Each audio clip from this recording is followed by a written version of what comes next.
I'm Billy Hollowell, and welcome to Pure Talk, a show brought to you by PureFlix.com. I am here today with actor Bart Johnson, star of Little Women. How you doing today? I'm good. Am I the star? Am I You're starring in the film. I you like are. it. You're in it. The women get far too much credit and attention, so I'm glad this interview started. Well, there's a book, Little Men.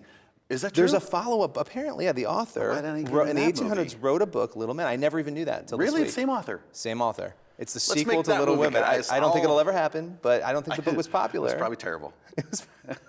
Or we would have heard about it. There'd be a few renditions. There isn't one. There's a lot of different renditions of Little Women. It's a popular story. And now we're going to take a look at a clip from the film Little Women. What's that smell? I propose an oath To always help each other reach our castles, no matter where they may be. We go through all these stages of learning and shifting and changing. Oh, how I've missed my Little Women. And then we become something far from perfect, but perfectly unique. We each have our own paths to our castles.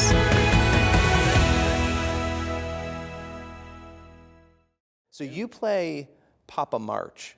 What is it that attracted you to the role in the film? Probably the filmmakers.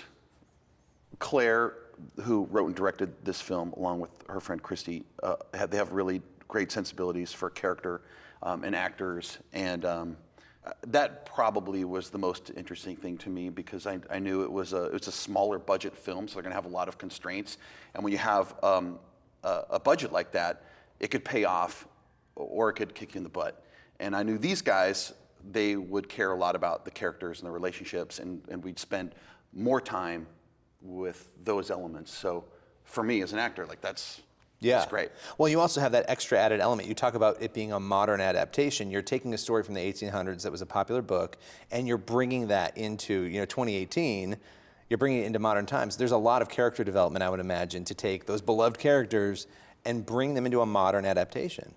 So it's interesting. It's probably adds to the fascination in how that's done. Yeah, it does. It kind of makes it easier for an actor, because it's like they're dealing with real life things that we all can relate to, and I think that's what's really nice. I think that's why a lot of people are drawn to this movie in the first place, because everybody, if you don't have a sister, you certainly know sisters or have a connection somewhat, and they're having real conflicts and real life relationship moments with each other that everybody can kind of connect to. So what's the big takeaway for Little Women? This is a great family film that you can take everyone to. And it's so fun for me to be a part of something like that, because so often you're doing projects not necessarily kid friendly. This is great for the whole family. So my wife can bring our daughter Kate to this movie. We can go as a big family unit.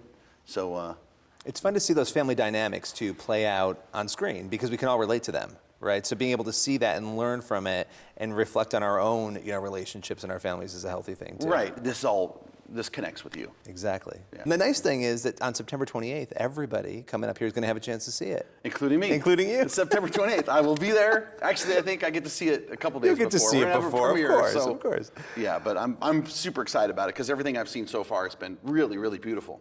Well, there's some things about your story, coming into Hollywood that I think are sort of fascinating. And I want to start with something that's going on now.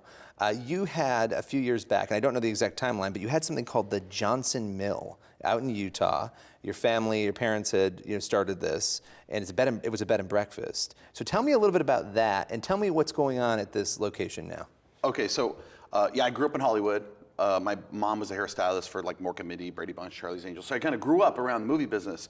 Well, when I was in high school, they just had enough of LA, which we were talking about. The 405 freeway, that's a good enough reason. That's the only thing I know about LA is the 405. That's all I know. That's enough. Let's just get out of here.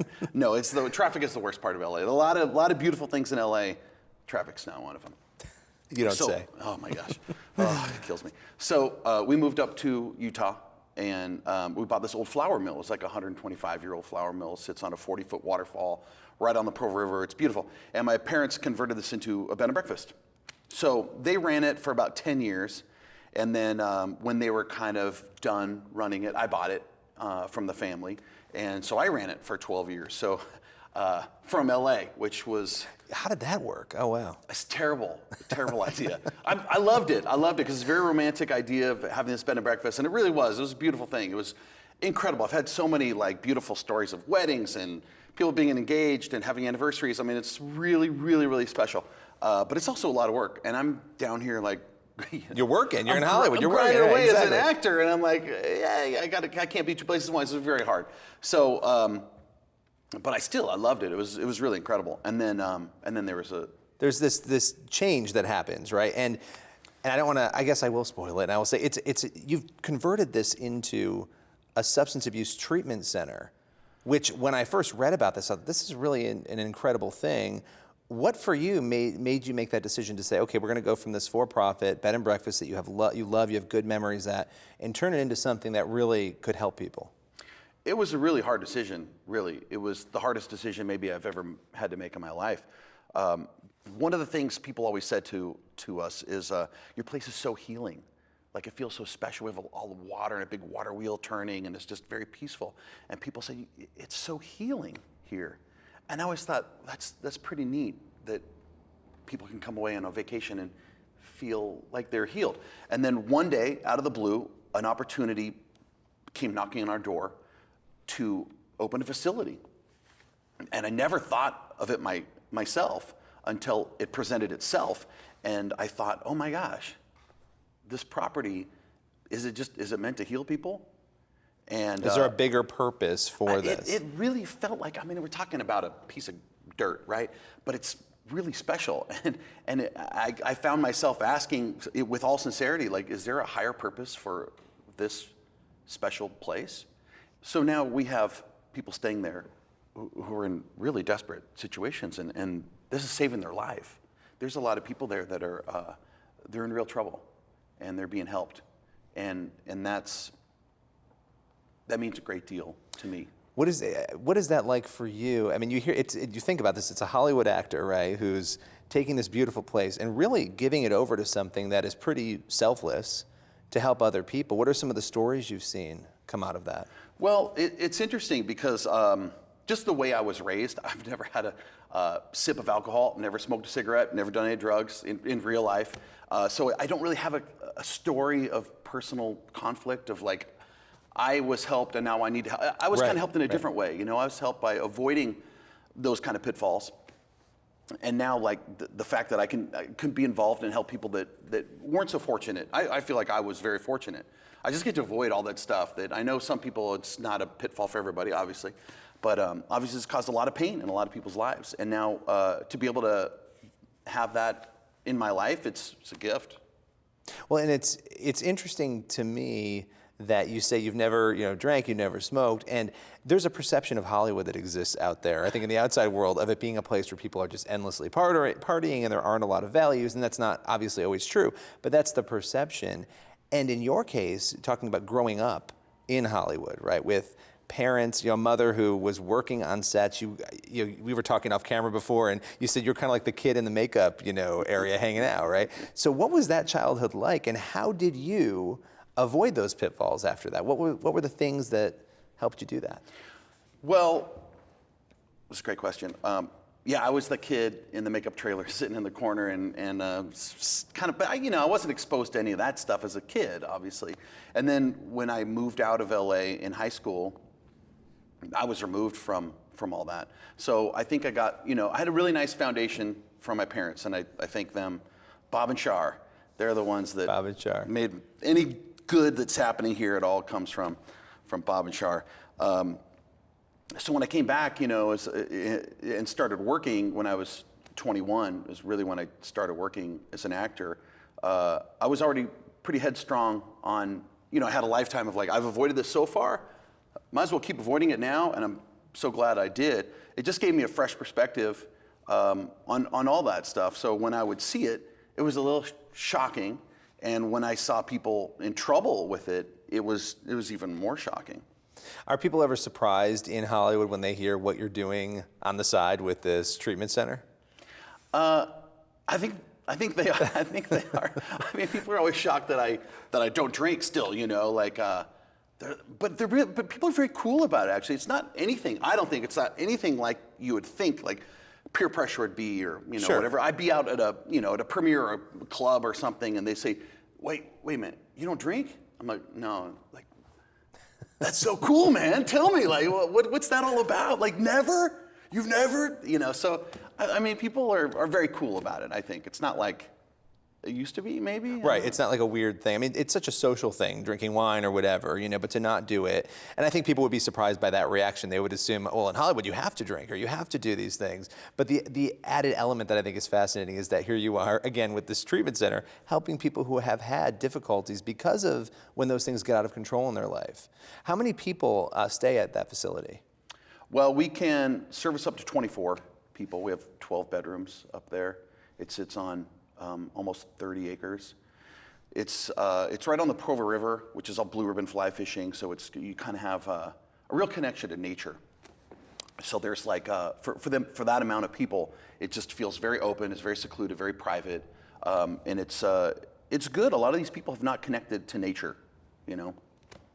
I heard this great quote once that said, the amount of peace you feel in your life is the exact equivalent to how much time you've spent in nature. The quote was so much better than that. You're summarizing it. You're summarizing it. I'm butchering it. I love it. It's okay. No, but I get that. I get that idea. Yeah, Yeah. And getting rid of the crowdedness of the chaos that is sort of in all of our lives, especially when you're in a situation like that, and just focusing on nature, I would imagine helps. It's that healing thing that you were saying everybody was feeling when they would stay, you know, at the mill before. Right. Integrating that in, I think, is fascinating. There clearly was a bigger plan for that. That plot of land. Yeah, exactly. You're taking people that are living in a bit of chaos, and you're putting them in nature. You're giving them, you know, good, healthy, organic foods, maybe something that they don't have every day. You're detoxing them, cleaning out their system, and you're putting them in this really special, healing place. And you see change from these people. So my last question for you is about your parents. You talked about the good they instilled in you, and you have kids now. You have 3 kids. How do you bring those values in for your kids, especially living in Hollywood, right? Those challenges are still there in Hollywood, I would imagine, and having 2 actor parents, you know, I imagine it's challenging. So how do you navigate that? It's terrifying. Really, it's terrifying. Because you know what. And you have that pitfalls. situation. You have kids who do want to. Yes, and I did a movie with my oldest boy. They needed an actor, and the director's like, hey, the guy didn't work out. The young kid was not comfortable, and he kind of fell apart, and he was desperate for an actor, and he said, hey, what about your boy? And I was like, oh yeah, he's really good. I didn't know if he was good or not. I just was like, oh my gosh, he's in a situation. I'm just gonna see what he does. And he was great. He was really super talented, really natural, and just was in the moment and just like connected and like wasn't aware of the cameras. I mean, it was amazing. So yeah, he could probably do pretty well, which is terrifying. Yeah, but you know, as a parent, my wife and I are on the same page. You know, we want to instill our kids with as much good as humanly possible. And I mean to the core, you know, to like core beliefs, and that's where, you know, teaching them about, you know, having some faith and having some really core strengths as far as, you know, love and sacrifice and patience and charity and like all these good qualities that I think we could use a lot more of. Absolutely.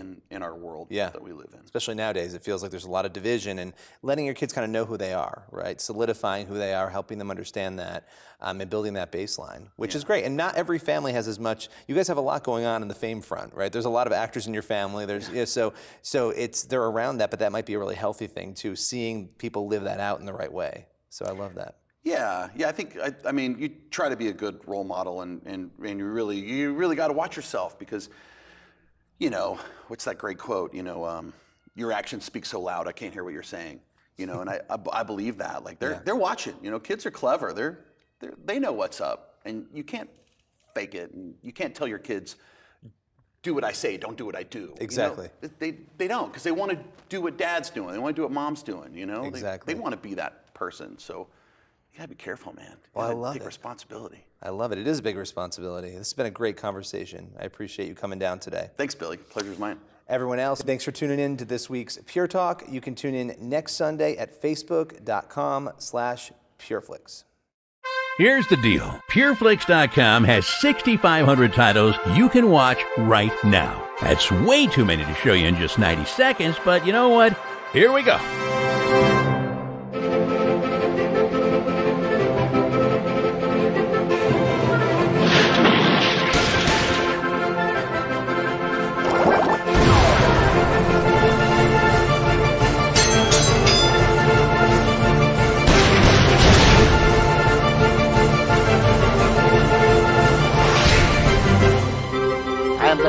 with a dog. I am talking to a dog.